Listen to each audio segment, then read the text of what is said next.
Yan, mga kadadalo. Ito na po, papasok na tayo sa ating naging misyon. 28 years na po pala. So after na kami po ay umalis sa lugar na to, nakabalik ako after 20 years. Then mula nung nakabalik ako na yon at 20 years, after 8 years uli, ito po, nandito kaming muli. Ito po, papasok na po ito ng kabayanan ng Lagunoy, Camarines Sur. Ayan. Ayan, buhay pa po yung mga padyak, oh. Mga sinasakyan namin noon. Yan, padyak po yan, no? Padyak, mga anak buhay po nila rito. So, nagpunta kami rito, 20 years na po yun. Nandyan pa rin sila. Pero ito po yung highway nila. Ito yung napansin namin noong nag-mission kami dito eh. Maayos po yung kanilang mga karsada, maayos po yung kanilang mga barangay plaza, maayos po yung kanilang kapaligiran. Kasi nung nandito kami, uso pa po yung bayanihan, yung naglilinis sila sa paligid nila na talagang voluntary. Di pa po uso kamukha ngayon yung tupad na may ayuda. Tsaka ang ganda ng bayan nila. Tapos ang ganda ng bayan, tingnan naman ninyo, oh, paligid ng kabundukan. Ayan. Yan, papasok tayo sa kabayanan mismo ng Lagunoy, Camarines Sur. Ayan. Dito po kami din nila ng Panginoon kung 20 years na yun, 28 years na yun. Anong taon yun? 1996. 1996. Wow. Yan. Ganito pa rin itsura niya, oh. 1996. 28 years ago, ganyan pa rin siya. Ayan. Nalanta na. Yan, no? Yung aming anak ay 4 years old lang siya noon. Ibig sabihin, ano na siya ngayon? 32. No? 32. Tama, 32. May dalawa na siyang anak. May dalawa na kaming apo. Ayan, papasok tayo sa mismong kabayanan ng Lagunoy, Camarines Sur. Ayan. Ayan. Pupunta kami rito, nakasakay ng bus. Yan po, parada ng bus. Diyan kami bumababa. Ayan o, dyan. Ayan. Di ba rin nagbago? Yan pa rin ang terminal ng bus. Ayan. Ayan. Ito, ang poblasyon mismo. Uy, meron ng hotel, oh. Meron ng hotel, oh. Ayan, oh. Meron ng hotel.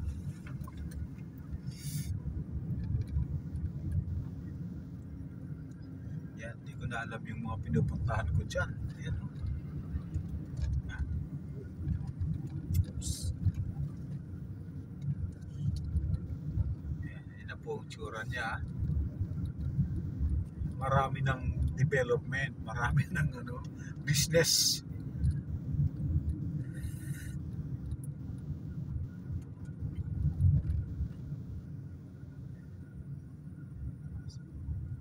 Salamat sa Panginoon na dinala niya kami rito nung panahon na yon.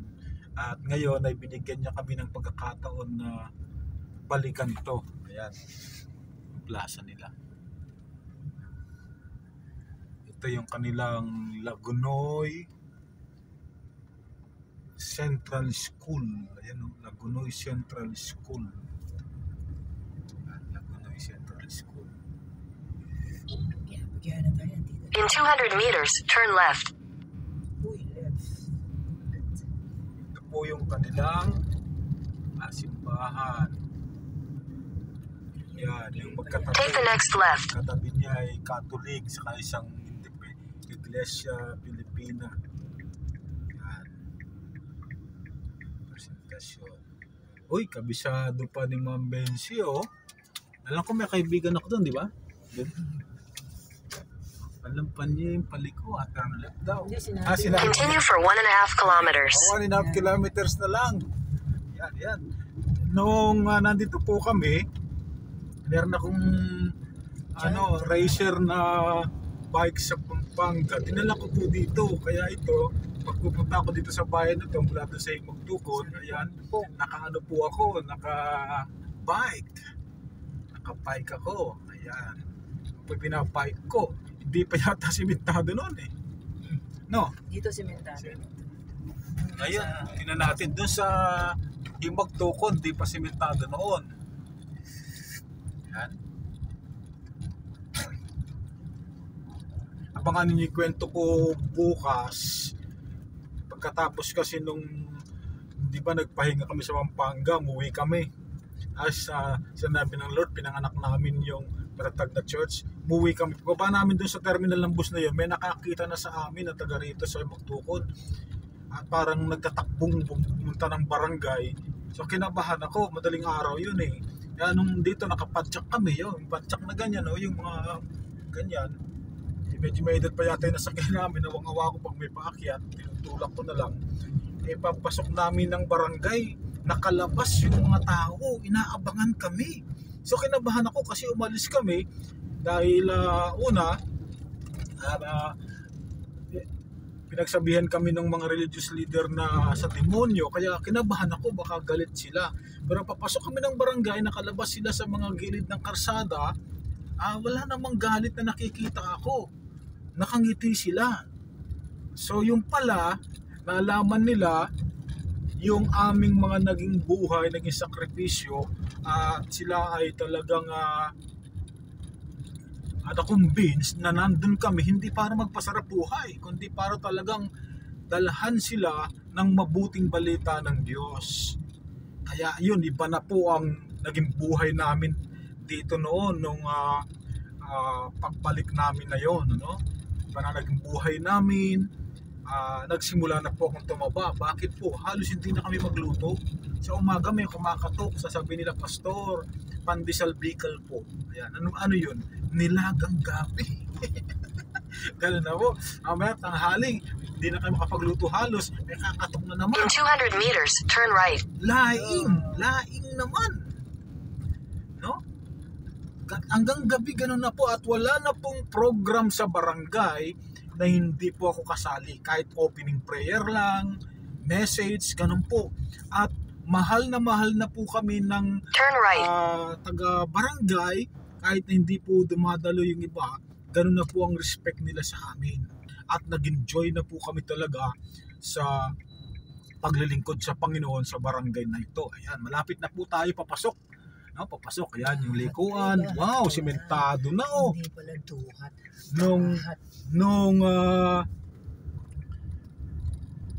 nagbabalik ako Continue for dito, 2 kilometers. road ito, yan. May mga bako-bako pag tag-ulan, basa-basa yan. Wow, sementado na oh. Yung kinukwento namin, nung unang araw ng ating balik-tanaw, dito kami, nagpunta kami, naka-jeep kami rito, gabi na, alas 8 ng gabi, napakadilim.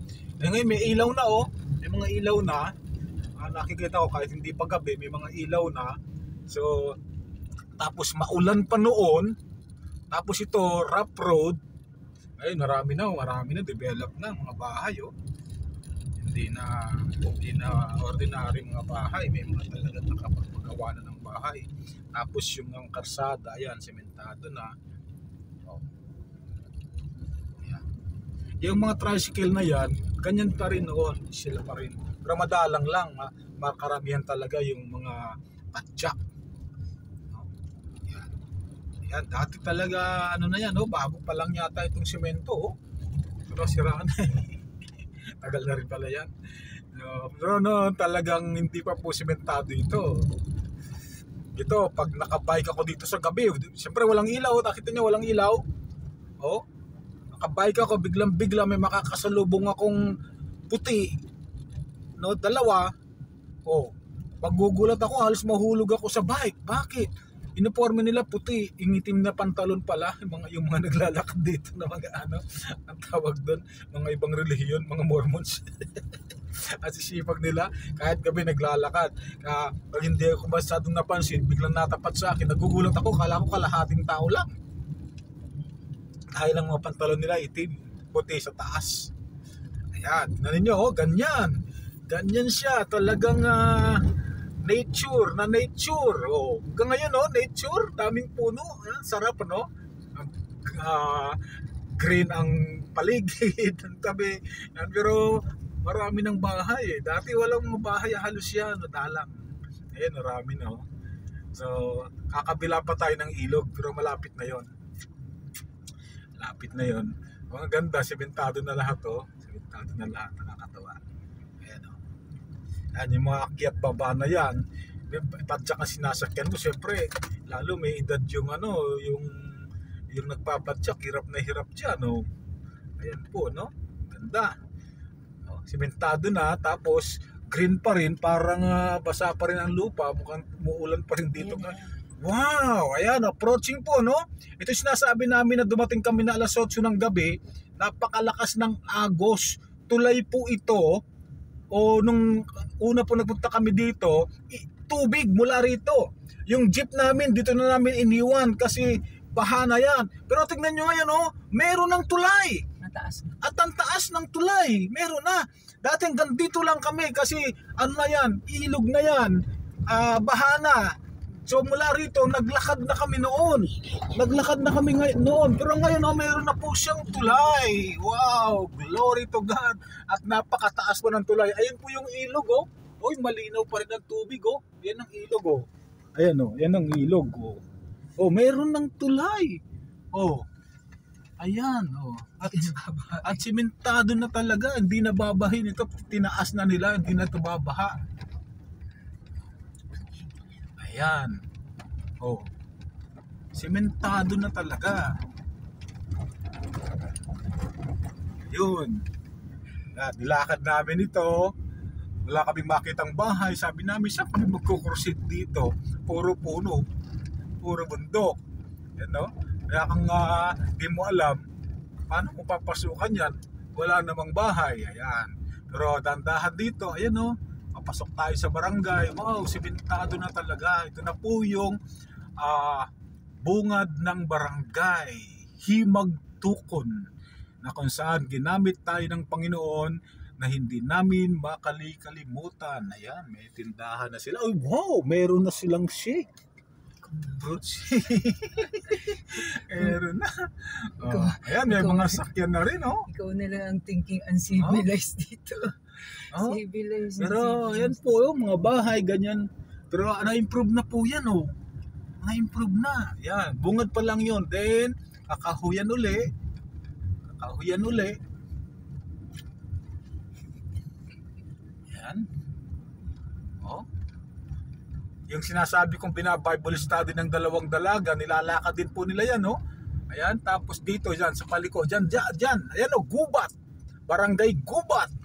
Yung doon dahat, dito barangay Gubat, dyan sila sa kasukalan na yun ng Bible study. Kaya ginagawa nila alas 2. Wow, hanggang dito lang yung semento. So hindi pa rin pala buo yung semento. Rough road pa rin tayo pagdating dito. Himagtukon na to. Yan, Himagtukon na to. Ito po yung mission natin. 28 years na po ang nakakalipas. Tumira po kami dito, no? Sa ngayon, parang hindi ko mapaniwalaan na tumira kami dito. Ayan po. Oh. Hindi pa rin sementado. Kala ko buong karsada. Putol. Dito lang, may pagitan na hindi sementado. Pero sa kabaryo. Oh, mula doon, ayan, sementado na. Ayan, oh.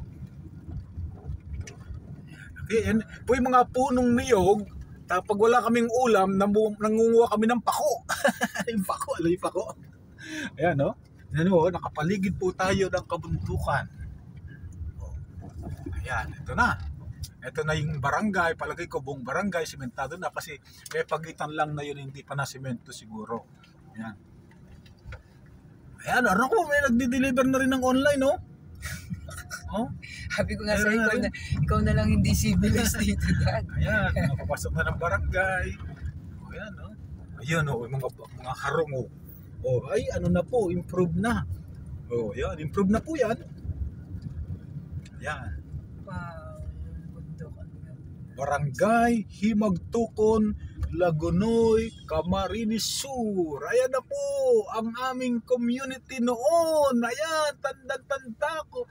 Pero yung mga bahay, nandyan pa rin sila, ganyan pa rin. Lalo magpas tayo sa aming bahay. Ganyan pa rin, pagkatapos itong kanal na to, yun. Ito na, ayan, post nila. Ito, asan ang bahay? Ayan. Ito yung kinapay. Moy. Ito. Tabi mo. Hindi, teka muna. Ayan, dyan po kami. Ito po yung inupahan namin noon pero ginawa na nila ngayon. No? Parang maayos na Doon siya. pwede doon? Oh, dito lang. Sige. Yan po, no? So, thank you very much po. At patuloy tayong sumubaybay sa ating pong mission Balik Tanaw. Yan, maraming salamat po. At, Pwede ba dito? Sa kanila sige, yan? bababa ka na ngayon. Ito na, ayan na, oh. Ayun. Akin na isa kong ito na. chinelas. Yan Di po ko wala yung ka mga kabahayan. chinelas. Ito. Kabahayan po. Yan, thank you very much po. Tanda natin lagi, God is with us. Siya ang ating Emmanuel. Siya ang ating at Shuya. Patuloy namin kayong i-update dito po sa kaganapan, dito po sa ating mission Balik Tanaw. God bless po, God bless.